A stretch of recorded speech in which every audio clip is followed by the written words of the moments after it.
Thank you, and I want to thank PK for this opportunity and congratulate both Dirk and PK for this great conference. So the title of this topic, as it says, whether embolic protection for SFA intervention, is it a necessity or hype?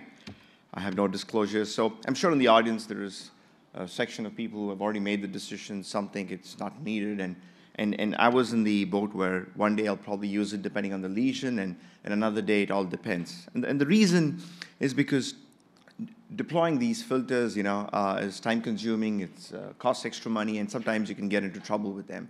And because there's no randomized data, it makes it very difficult to really have a pinpoint algorithm to go ahead and use this. So how do I address this question when we don't have randomized data? So first question is, does distal embolization really occur in SFA interventions? How often? What are the clinical consequences of it? And can embolic protection really prevent these? And then using these EPDs, does it really prevent these nasty clinical consequences? And finally, who really benefits from it? And then finally, I think we all need an algorithm as to who should really require these filters. So distal embolization actually occurs at every stage of intervention. And actually, the group from Mount Sinai way back in 2006, Dr. Ferries and team, they found that almost in 100% of the time, there is distal embolization occurring throughout every stage of the procedure. And the most occurs especially with directional atherectomy, and obviously when somebody with ALI, when they're having mechanical or pharmacological thrombectomy. So the incidence, this is a slide I borrowed from Dr. Distal from Iowa, and as you can see, on the right-hand side with Doppler, you almost always have distal embolization. It may not be clinically significant, nevertheless it does occur. And then in their PROTECT registry, which is the bar graph right in the middle, you can see it's really varied, and the more atherectomy you do, the more you see. And also we've seen that with the definitive calcium study that you almost have as high as 88% macro debris in the filter. And then finally, clinically significant ranges anywhere from 1 to 4%. So despite having a very high incidence of distal embolization, there are only a few cases which are clinically significant. And with whatever limited data there is available, I think roughly 2 to 3% of these patients with significant distal embolization need any kind of aggressive treatment, whether be it pharmacological or mechanical. And so the next question is, fine, if distal embolization does occur, what are the serious clinical consequences of it?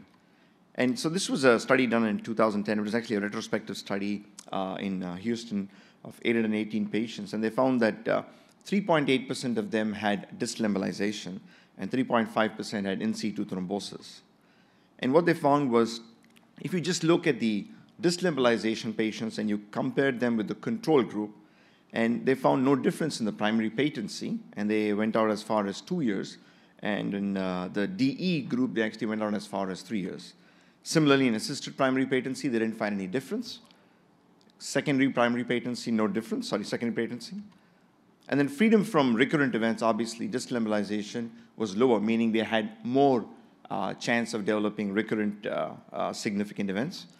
And the limb salvage was lower with distal embolization. So therefore, with these slides, you can make an inference, yes, it is concerning, and it can adversely affect your male events. So in amputation, they found throughout, whether it's TOE, BK, or AK, was significantly increased in patients who had distal embolization. And this was independent of what the preoperative infrapopulational runoff was. And then these are the procedural consequences. Obviously, with distal embolization, your contrast use, your hospital stay, fluoroscopy time, and obviously the procedure length, all of them increase. And these are, again, some slides which Dr. Distal presented during TCT. And clearly what he found was the length of stay was reduced when we used embolic protection device. ICU stay was also reduced. Similarly with procedure time, total cost was not significant, but there was a trend towards lower cost. And then finally, mortality too. So then came this study in 2014, which is again a reasonably large-size retrospective study, and this was done at Mayo Clinic. So 566 patients with 836 interventions from 2002 to 2012. So 74% patients of the 87 interventions performed were done with the embolic protection device, and the others did not receive. And this is a busy slide. Essentially, hyperlipidemia, chronic kidney disease, these were higher in the EPD patients. And then these are the lesion characteristics. Essentially, all the high-risk features were under the EPD characteristics. And what they found, again, irrespective of the task lesion, using embolic protection device really didn't make a difference, whether it was primary patency or freedom from reinterventions, which is contradictory to what we found in some of the previous retrospective studies. And just to break this down a little more, so what they found was when you have distal embolization, your reinterventions clearly increased, and you see it's significant here. So did major amputations. However, when you used embolic protection devices and you compared them, so you had a 2% occurrence in the patient subgroup who had the embolic protection device, and this could have been either due to a filter which was probably not well sized, or there must have been filter overflow or something. But interestingly, those two patients did not have any significant clinical sequelae. And surprisingly, the reinterventions, hospital stay, and major amputations did not make a difference between the two groups who received the EPD and who did not receive the EPD. Again, the numbers are low here, and this is not a randomized trial. And surprisingly, this is probably one study which kind of contradicts the others. And even the authors kind of acknowledged this. And here they found that distal embolization was independently associated with occlusion. And as I said, the two patients with D in the EPD group did not have any significant clinical sequelae. And finally, I want to come up to this 2017 study which Dr. Krishnan published.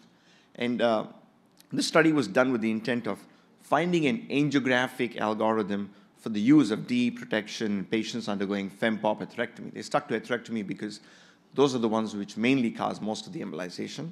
So it was 508 patients in Mount Sinai from Jan 2014 to 2015. All the patients received a filter at the discretion of the operator. And the atherectomy was a combination of directional, jet stream, and also laser. And what they did was 69 patients specimen was sent to histopathology, and they tried to see if angiographically you could predict the kind of lesion and see if you could confirm it by histopathology. And this was a comparison between patients who had macroemboli and those who did not.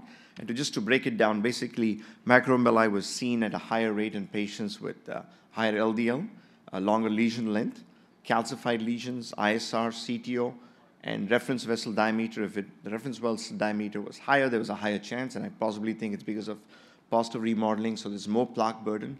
And finally, the runoff too. So what are the multivariate predictors of distal embolization? And here they excluded LDL because most of them, the idea was to achieve a target of less than 70, so it didn't make sense to put them in. So essentially, if your lesion length was greater than 140 millimeter, they had the highest prediction of developing distal embolization, and then the CTO, ISR, calcium, and the runoff.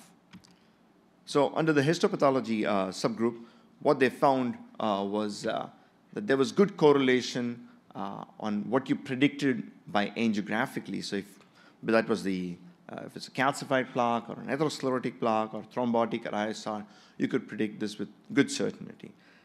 And therefore, they came up with this algorithm which says basically, once you decide that a lesion needs a atherectomy, then you break it up into three categories. One, if it's calcified, if it's a CTO, ISR, or thrombus, then you just go ahead and use a filter. And then if it's atherosclerotic, you decide how long the lesion is. If it's greater than 140, then yes, go ahead and use the filter. And if it's calcified, if it's greater than 40 millimeter, consider using the filter. So in summary, I think, yes, distal embolization does occur. It is clinically significant. We've seen that. Personally, I think EPDs does prevent these adverse effects, even though some studies contradict this. And as I said, it's because of lack of randomized data. And finally, whom I would finally use is calcified, long lesions, less than 2 vessel runoff, or two or less than 2, CTOs, ISR, and thrombotic lesions. Thank you.